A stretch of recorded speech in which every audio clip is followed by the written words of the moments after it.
O paradoxo do gato é um experimento mental sugerido pelo físico Erwin Schrödinger no surgimento da teoria quântica. Eu não preciso dizer que esse experimento é bastante famoso.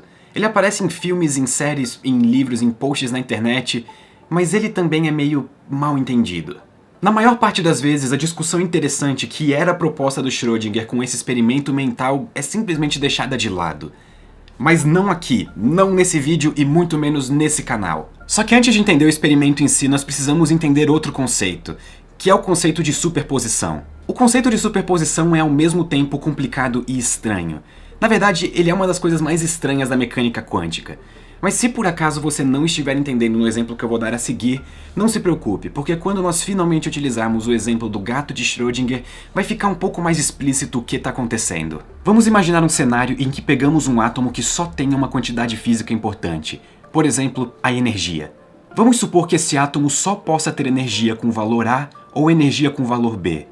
Isso é um sistema de dois estados, porque só existem dois valores importantes. Agora nós vamos usar a nossa poderosa teoria quântica e calcular matematicamente quais são os estados possíveis do átomo. Quando nós fizermos isso, nós vamos ver que um dos estados disponíveis é com energia A e o outro com energia B. Mas as equações também prevêem uma outra solução onde a energia não é nem A e nem B. Pior ainda, porque nessa solução o átomo nem sequer tem uma energia bem definida. Quando isso acontece, nós dizemos que o átomo está em um estado de superposição.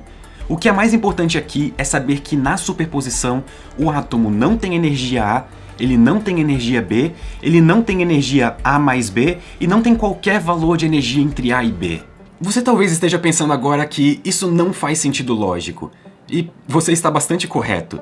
A superposição não utiliza a lógica clássica, assim como a mecânica quântica também não utiliza a lógica clássica. Mas isso é o que as contas nos dizem. O que vai acontecer se eu for até o átomo e medir a energia? Qual que vai ser o meu resultado? Surpreendentemente, a energia será A ou B. Só um dos dois. Essas são, de fato, as únicas energias que nós podemos medir. E é aqui que está a grande questão.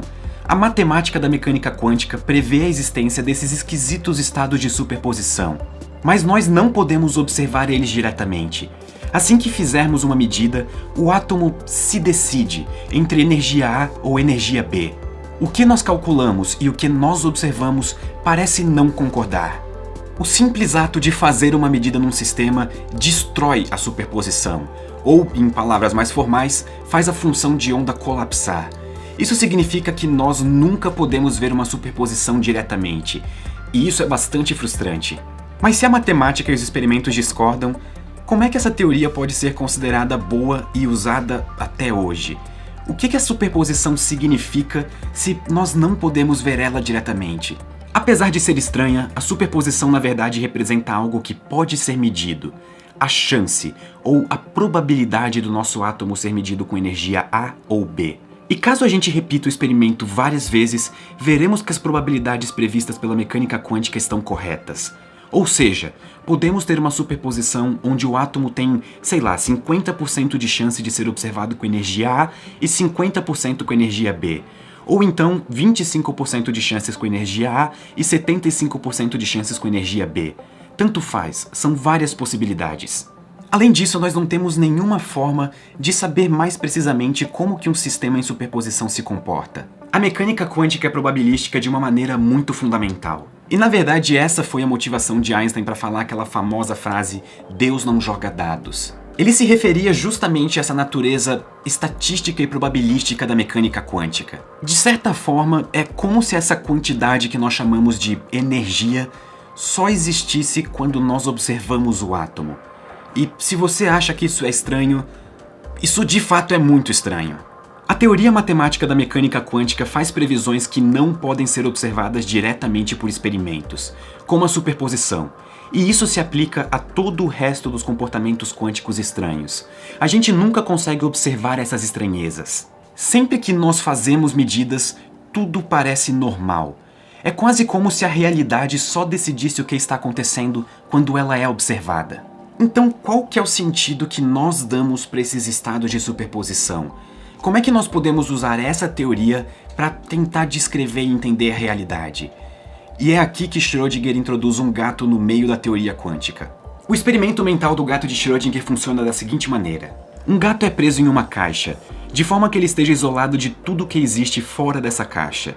Dentro dela existe um medidor de radiação e uma amostra bem pequena de material radioativo. Pequena o suficiente para esse material decair muito pouco. Mas caso esse decaimento radioativo ocorra, o medidor de radiação apita e ativa um mecanismo que mata o gato. Simplificando, a gente coloca um gato dentro de uma caixa isolado do mundo com uma substância radioativa que pode decair ou não. Se ela decai, o gato morre. Se ela não decai, o gato continua vivo. Agora, o que não é simples é que os átomos dessa substância radioativa estão em superposição. E a vida do gato depende dessa superposição. Por consequência, nós podemos dizer que o gato está numa superposição de vivo e morto. Entendam aqui o seguinte, isso é muito importante. O gato não está vivo ou morto. Ele também não está vivo e morto. Ele está em um estado que não faz nenhum sentido baseado na nossa experiência diária. Isso é a superposição. Só que, no exato momento em que abrimos a caixa, a superposição acaba e temos uma chance de ver o gato vivo ou temos uma chance de ver ele morto. Nós nunca vemos a superposição diretamente. E é muito importante salientar que essa incerteza, ela é fundamental da teoria. Ela não é uma incerteza por causa da nossa ignorância ou desconhecimento sobre um sistema. Ela é um reflexo de como a realidade parece se comportar nas escalas da mecânica quântica. E isso é muito profundo. Ok, então como que Schrödinger responde à pergunta de o que significa um sistema estar em um estado de superposição? E a resposta dele é bem direta. Ele diz que essa pergunta é ruim, porque ela assume que a ciência descreve a realidade. E isso é uma afirmação muito forte.